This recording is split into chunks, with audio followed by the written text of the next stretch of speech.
if you could remember to put your microphones on when you wish to speak, please, for people joining us online. Okay, so item number 1 on the agenda is to confirm as a true record the minutes of the meeting held on the 10th of July 2020.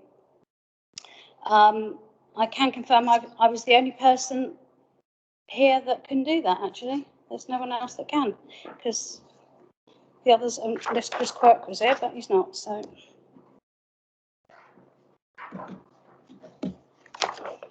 Thanks, Marie. Okay, item 2 on the agenda is declarations of interest. Are there any declarations of interest in adult social care? Do I need to declare that I'm the director or not? This. Sorry, not cabinet, not director. Director now, you go. Congratulations. Unless you're applying for the post, and then you really do have to declare an interest. I don't think they'll have me. Okay, no declarations received. Public question time. There are no public, and we've not been notified of any written questions. So move on to item number 4. I've not been notified of any urgent business, so I move on to item number 5, which is appointment of Director of Adult Social Care and Housing Needs. Pages 7 to 18. The recommendation is that it is recommended that the committee agree option 1 of this report and proceed to appoint a Director of Adult Social Care and Housing Needs in accordance with the job description and person specification as appended to this report. If you'd like, yeah. Yeah, thank you, Chairman. Really what this report is seeking to do is seeking your approval that we go out and recruit a permanent full-time Director of Adult Social Care and Housing Needs. We've had an interim position since our last permanent Director left us. We do need the committee's approval to go out to recruit. We're not making any changes to the job description or person specification as we've had previously, or the job grade. Important to point out that it is a statutory position. We do need to have a Director of Adult Social Services. We, as a council, make a choice to add housing needs into that particular role because previously we've seen the benefit of the housing needs team working closely with our social work team because sometimes they are dealing with the same clients and therefore we cut down all of the crossover in terms of people working in silos. So really our request of you today is that we get on and we advertise this particular post. When it comes to the actual recruitment process, there'll be a shortlisting process that involves yourselves. There will be an interview process that will involve a range of stakeholder panels and yourselves, and it will be for you to ultimately make a decision at the end of that particular process. Probably take us till about June, we estimate, to get through that whole process. But with your approval today, we can crack on and start that process. Thank you, Chairman. Councillor Love. Yes, I just want to confirm that we have had discussions as a cabinet around this particular matter in terms of where we progress forward, and that and I'm happy to support this in terms of moving forward from this position. We did look at various different options about possibilities, different styles and so on, and had those discussions in our meetings. But let's move forward with this appointment as it stands, and thank you for your work on this. Yep, Councillor Robinson. Robertson. Yeah, I'm supportive of going out to recruitment. I just wondered why it's taken us quite a long time. Obviously, since September last year, there's been an interim, somebody filling on an interim basis. And obviously, there is another very senior role that we will be recruiting to at some point in this council. I just wonder if there's a general reason why it takes so long to advertise. Councillor Stevens. As I was one of the instigators behind and being very prudent with the actions and making sure that we were looking at budgetary requirements and making sure that we got a budget through, and which we did cross chamber. It was a prudent way to, at the time, with the outgoing director, to give time and allow someone who was already working within the department alongside the director to take an interim role to see us through a time when we could get through the budget. Hence the reason why now seems to be the best time. We've got the budget out of the way. We've got everything out of the way. Let's start now to crack on, as the chief exec said. Let's start now to go out and seek DAS to come in and take the reins. But I think that it was a prudent way of doing things, because at the time the officer that was in post and took over the interim post was already au fait with the situation and understood the Isle of Wight's needs and situations in adult social care. So it was quite right to keep someone at the reins who understood the department, understood the Isle of Wight's needs, and indeed understood that we had budget pressures that we had to get through, and we had to look after our frontline services. So we felt, and specifically myself, I was very vocal about this, that we should keep the status quo and move it forward and get through the budget, and then start to look at the new year with the new challenges coming in, but also knowing that we had the existing challenges covered. Thank you. I've got. Is it a supplementary? Yeah, I guess, Chair, my only concern, I think, is the public perception that if the council keeps putting an existing staff member into an interim role, senior role, and takes at least 6 months to recruit, it might give the public appearance that that is allowing an interim post holder to gain an advantage at interview. Obviously, we're an equal opportunities employer and want to open up to everyone, including external applicants. If this becomes a systematic issue, that there's always an interim existing employee put in post for at least 6 months, it might give the appearance that we're favouring internal employees. That's my concern. Councillor Stevens, then I'm going to move on. Thank you. Can I just come back, because obviously you shouldn't be at odds with keeping people within post. You shouldn't be at odds with promoting from within.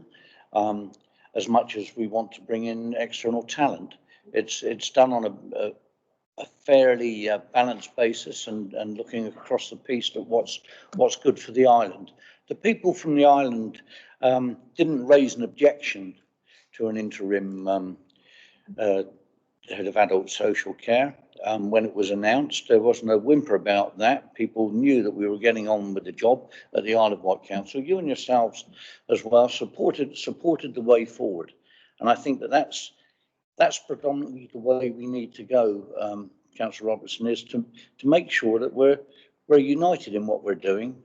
Adult social care, along with children's social care, and indeed every other service that this council facilitates, needs to be on a solid ground and needs to make sure that when budgetary processes are taking place, that we don't suddenly start to open up to interviewing people on a fairly rocky ground, shall we say. Let's get the Isle of Wight Council on an even keel.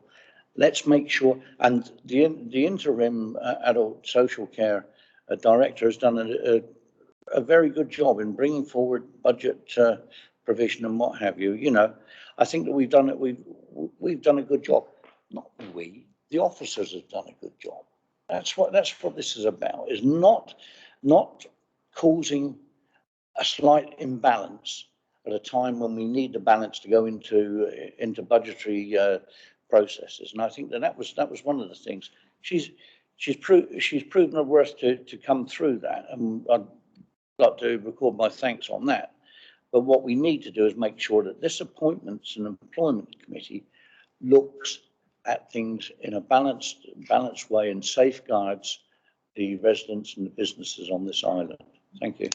The Chief Exec would like to come in, and then I'll bring Councillor Love. Yes, thank you, Chairman. And I understand the point that Councillor Robertson is trying to make. I think we have, over the past 5 or 6 years, as a deliberate strategy, tried to grow our own throughout the organisation, because we have struggled with recruitment and retention in a number of places. However, as set out in paragraph 15 of the report, it will be down to yourselves to make the final appointment, and that has to be done on merit, subject to the job summary and subject to a very open and transparent recruitment process that we'll start with a nationwide recruitment process, and hopefully we'll get a number of quality applicants for you to assess through a very detailed process so that the best person gets the job on merit and not simply on basis of the fact that they've been employed here. And that's certainly the process that we'll be setting up after the committee has made its decision today. Thank you. Councillor Love, then Councillor Brading. Thank you, Councillor Roberts. It's a fair question to ask. To be absolutely fair, it's just a good question to ask. The timing of the director leaving was a bit, well, it was difficult for me taking over in that role at that particular time, and I needed to get my feet under the, to assess where we were at, where we were going to. Were we going to make any changes about perhaps the way that we managed the council, the way that it was put together? Did we want committee status? So to be fair, I did slightly hold it up as well because I wanted to be sure about where I was going, what I was doing, how I was functioning. So this, if the timing had been different, we might have been in a different place because I would have known the people, I would have known the, the setup and so on.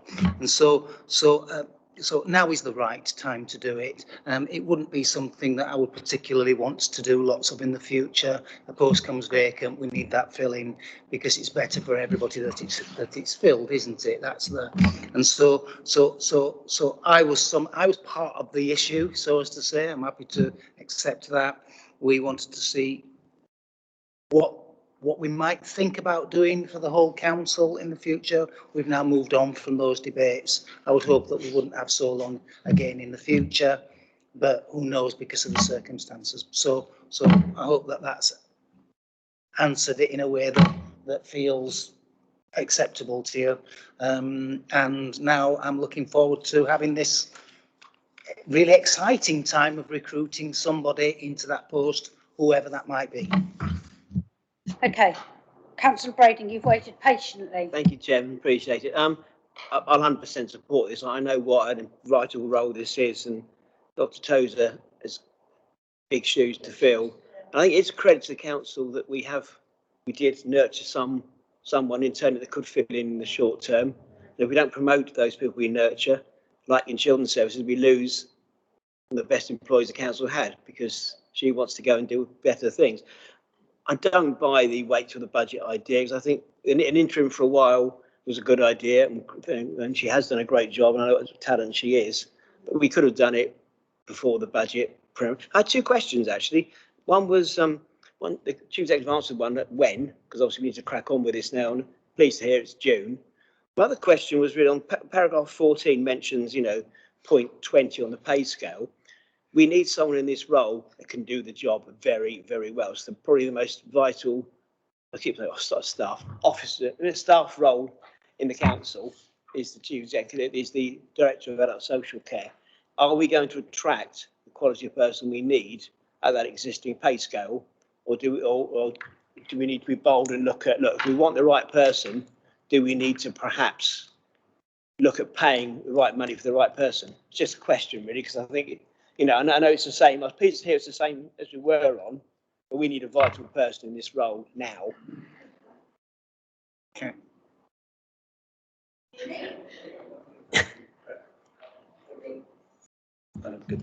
Oh, sorry. So, yeah, thank you, Councillor Brading. Obviously, we are not breaking the council's pay structure at point 20. And I think that's an important thing. The pay structure was set in 2015. We've stuck with that ever since that particular point. With any jobs that are difficult to recruit to, we've always given ourselves the opportunity to apply market supplement if that was appropriate. But I think the most important thing to do first is to see if we can recruit at this particular grade. The last time we recruited at this grade, my recollection is we had 4 applicants, might have been 5. Councillor Brodie might know because I think he was chairing the committee, but we certainly had 4 and we ended up interviewing 2. So I think you've got to go through the process first before you start to look to see whether or not you can change the grade. I would also say that before Christmas, I did have a conversation with a number of consultancies about this particular post, and they felt the grade would be likely to attract people who are coming up and stepping into a director of adult social services role. So moving from an AD to a director of social services role. So it's about right. It's probably at the lower end, but it's about right for that sort of person. So my recommendation is go with it and don't break your pay scales at the moment, but you might have to review afterwards.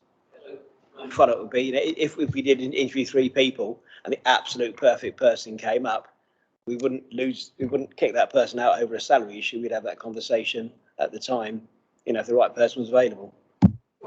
Within the pay policy, we do have the ability to offer a market supplement if members felt that were appropriate. Oh. But I think a bit like awarding a contract, you've got to treat everyone on their merits first and foremost, and then see where that leaves you.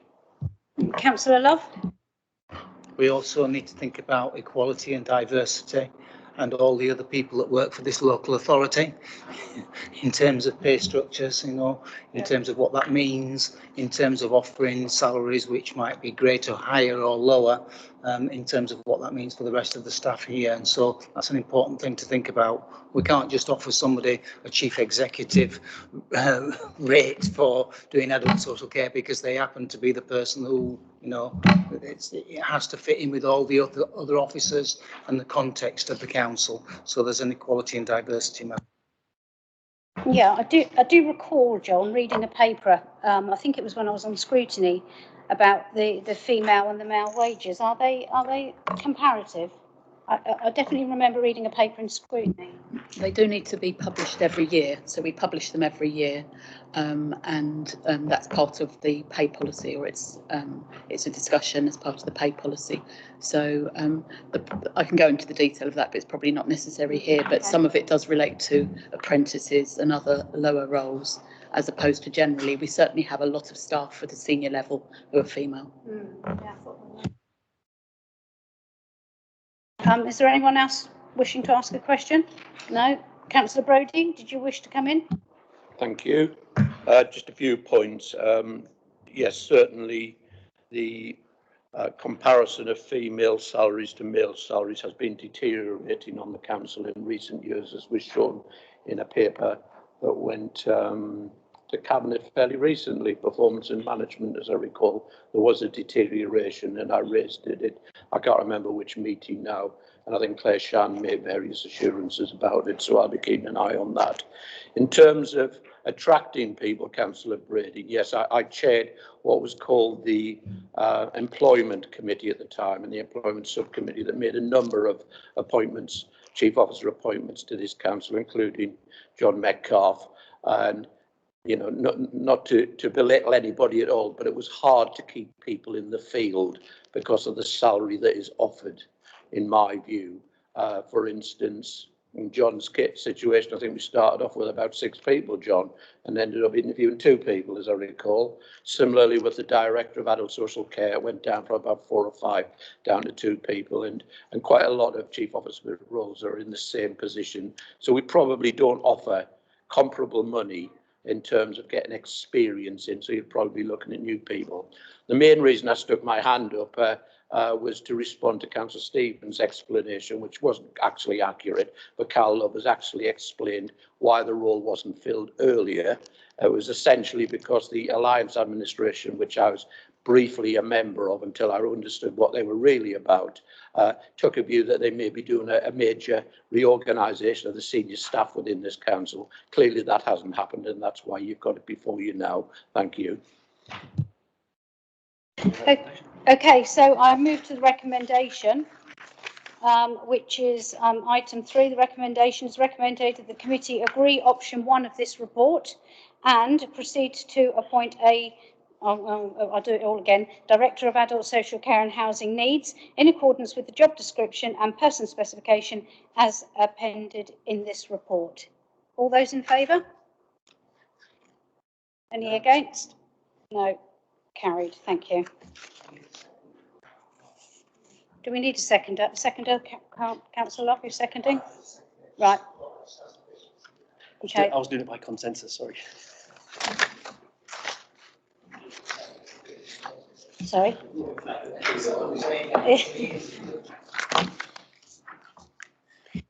Okay, we move on to item number 6, members' question time. We have one question. Are you reading it out, Councillor Brodie? Thank you. And I'd just like to preface what my question to say that irrespective of the gender of the leader of this council, I intend to continue asking questions, to hold to account and to scrutinise the leadership of this council as I have done since 2005, no matter what bullying, intimidation, harassment, etc. that I receive as a result of lies, etc.